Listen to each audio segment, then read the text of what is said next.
Next and last on the timeline for this episode, at least, is Riley B. King, um, also known as B.B. King.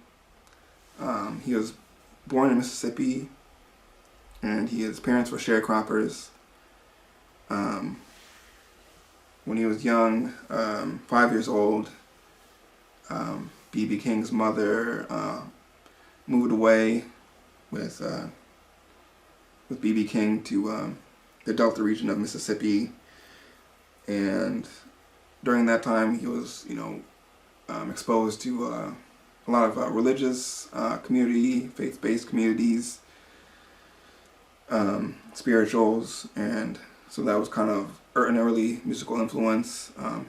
His uncle reportedly played guitar at a church while he preached, so that would have been early exposure to guitar.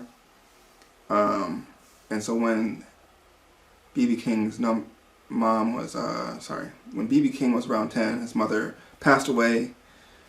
And as legend has it, I haven't really heard anything specifically, many sources specifically speaking about this portion of his life. It's not that there's conflicting stories, but supposedly, when his mother died when he was 10, he basically lived alone in their cabin on the plantation for a few years, until he was working on the plantation a little bit as well, until he had enough money to get a guitar. And at that point,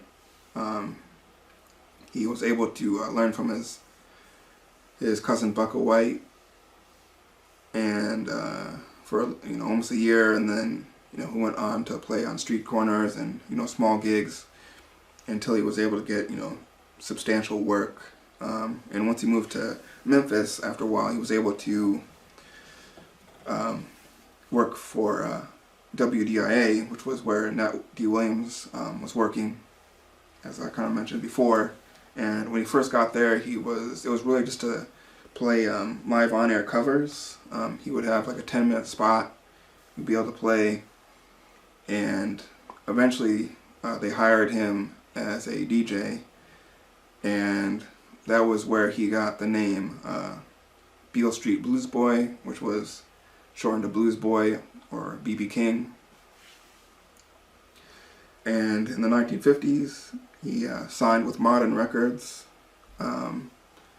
His cover, 3 O'Clock Blues, which was originally written by Lowell Fulson. That was kind of his first hit, brought him some a lot of recognition, and from there on, continued to record a lot of other hit songs. And in 1969, he recorded a hit, "The Thrill Is Gone," which was originally written by Roy Hawkins. And Roy Hawkins was actually at the same label, so he actually was aware of the original "Thrill Is Gone." If you listen to the original by Roy Hawkins, it's pretty much kind of a standard slow blues song, and of course B.B. King's song is a lot more produced, and it's a little bit more up-tempo, and of course modern with B.B. King's modern playing style. And it's interesting that he covered 3 O'Clock Blues by Lowell Fulson, because Lowell Fulson, along with like T-Bone Walker, was they were like some of the primary originators of like the West Coast blues style, which was pretty electric blues focused. So you can definitely see the influence, and you can see how he was kind of picking out these songs. B.B. King had a really good way of taking covers or making really successful covers of previously released songs. Some of them were hits, some of them were not. And of course, other piece of him was just his playing style. I know I heard in an interview with Buddy Guy, Buddy Guy really credits B.B. King with bending, string bending, and utilizing that in lieu of slide, essentially. or just, as a style of playing within the electric blues, which I don't know. I don't know if he's necessarily the first person to do that. I think he's definitely probably one of the more prolific person to do it, or really to lean in on it. I'm not really familiar with where specifically. I know I've heard artists before BB King do it, but I don't know. There's so much crossover. I don't know who was actually the first person to really implement that fully into their style. But that's definitely one thing that stands out in BB King's style.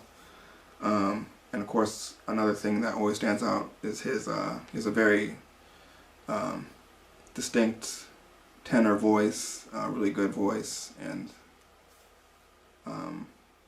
that kind of also set him apart.